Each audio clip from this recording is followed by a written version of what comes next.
Hello and welcome back to Gatecrashers. Today we are exploring Gate 51 through a character named Derek. The first thing you notice about Derek is that he is always slightly ahead. Not rudely, not intentionally even, or not entirely intentionally.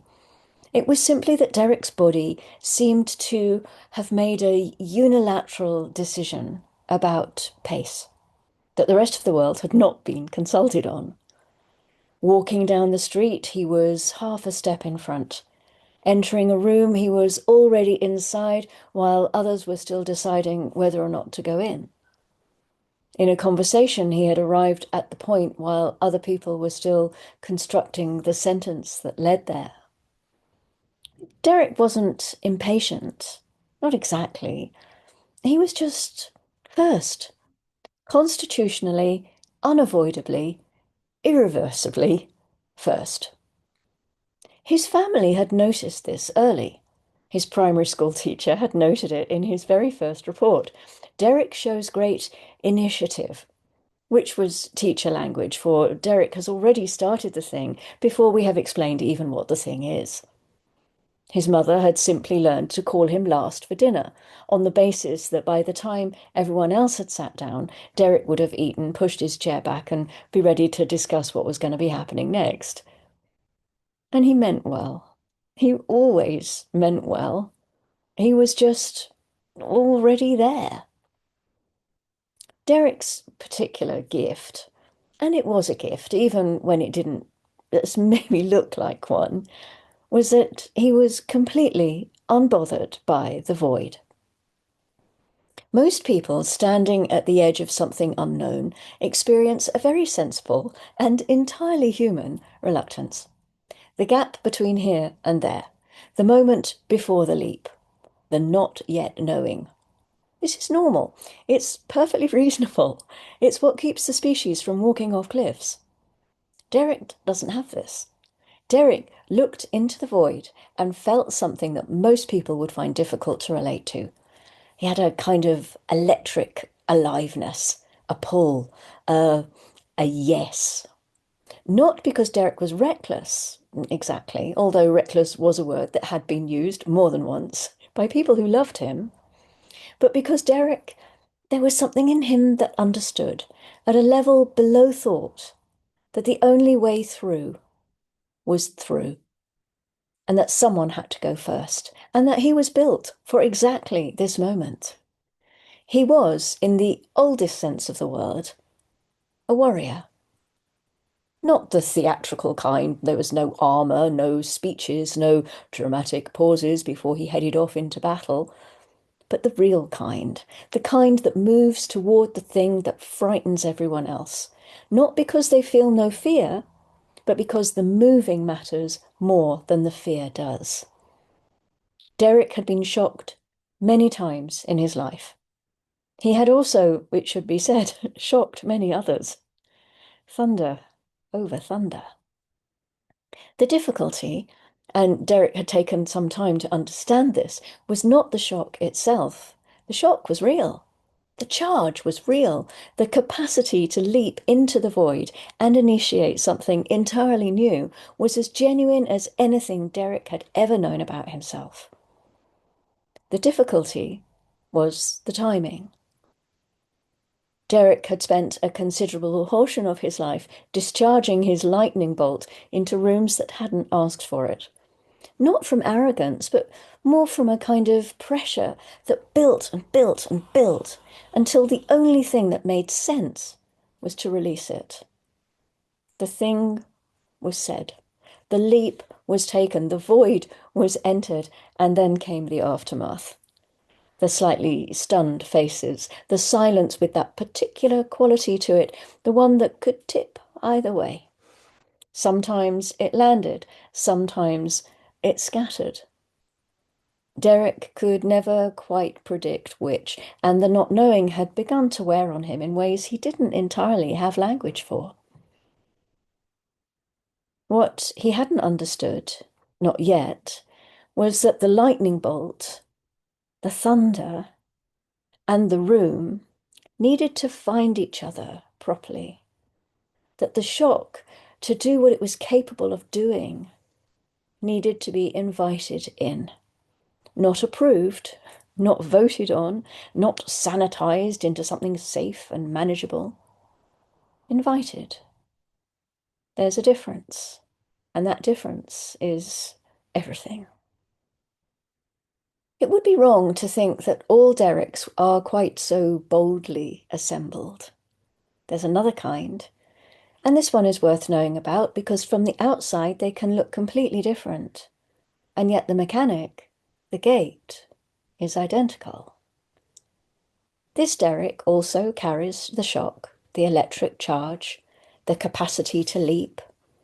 But somewhere along the way, through a shock received rather than initiated, through a wounding that landed harder than expected, through one too many rooms that weren't ready and made that very clear, this derrick has gone quiet. Not peaceful quiet, frozen quiet. The courage is still there underneath. The charge is still there.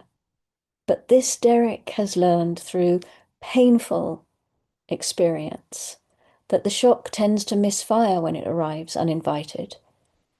And so rather than wait for the invitation, this derrick has stopped expecting one.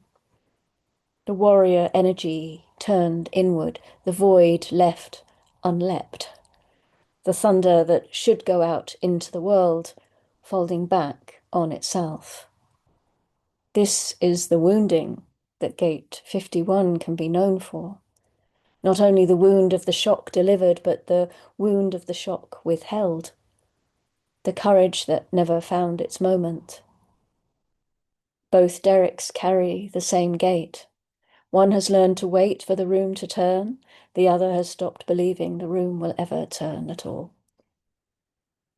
The invitation, when it comes, is the thing that makes all the difference.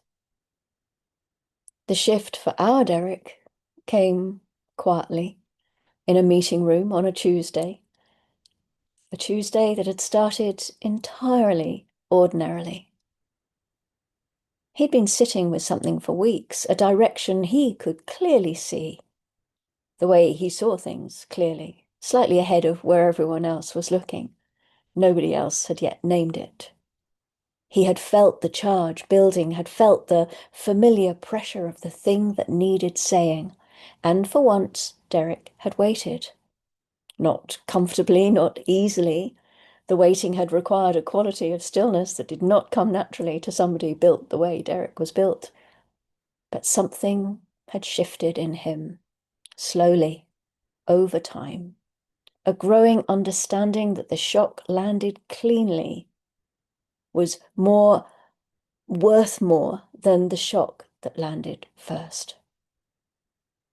And then Priya had turned to him, Priya who had worked alongside derrick long enough to know what his silences contained, who had noticed in the weeks prior that derrick was holding something, who had the particular quality of attention that sees a person, really sees them before it speaks. Derrick, she said, what are you seeing that we're not? And the room turned. 14 people turning toward derrick with a quality of genuine attention that he had not always waited long enough to receive. Derrick let the thunder go, and it went straight into the middle of the room. He said the thing, the actual thing that everyone needed to hear. And the silence that followed had a quality to it that he recognized immediately as different from the usual aftermath. Not stunned, not defensive, but receptive. The room had been ready. The room had asked. And what landed was not just shock, but an initiation, the beginning of something that the whole room moved into together. Derrick a step ahead, as always, but this time with everyone following. Thunder over thunder. But this time the thunder knew where it was going. Gate 51 lives in the heart center, the engine of will and courage that powers both the tribal and individual circuits. But Gate 51 is the outsider here, the only gate from the heart that belongs to individuality rather than the tribe. It sits in the channel of initiation, with Gate 25, the gate of the spirit of the self, innocence and universal love. And together they form one of the three mystical channels in human design. This is the channel of the shaman, the initiate, the one who goes through the fire so that others can understand what that fire is. Ra, he carried Gate 51 twice, one of which was in his personality sun. His own initiation was 8 days and nights of his encounter with the voice, the encounter that brought the human design system. And it was, by any measure, one of the most shocking experiences that a human being has ever endured. And from that shock came something that has changed the lives of everyone in this community. Gate 51 is not here to be comfortable. It is here to go first, into the unknown, into the necessary disruption, into the place where something new can begin. And it is a projector gate. And the projector's gift, that extraordinary capacity to see, to read the room, to know what's needed before anyone else does, only fully lands when it has first been recognized, when the room turns and asks, when the invitation is genuine and the attention is real. Without that, the shock misfires, the lightning scatters, the thunder deafens to no point. The warrior leaps into a void that wasn't ready, and what should have been an initiation simply becomes a disruption. With it, when Derek is truly seen, truly invited, truly asked, the thunder is something else entirely. It's the kind that changes the weather. The warrior or the fool, the initiator or the wounded one, the shock that scatters or the shock that opens everything up. The difference almost always is whether someone turned and asked. Derek still moves slightly ahead. That hasn't changed. It isn't going to. But these days, Derek has developed a patience that an earlier version of himself would have found frankly bewildering. Not a passive patience, not the waiting of someone who has given up on expecting to be called, but an active, alive, charged patience. The patience of a warrior who knows that the right moment is coming, who can feel it building, who trusts now, finally, with some evidence to support the trust, that the room will turn. And when it does, when someone looks at Derek with that quality of genuine attention, that real and open, what do you see?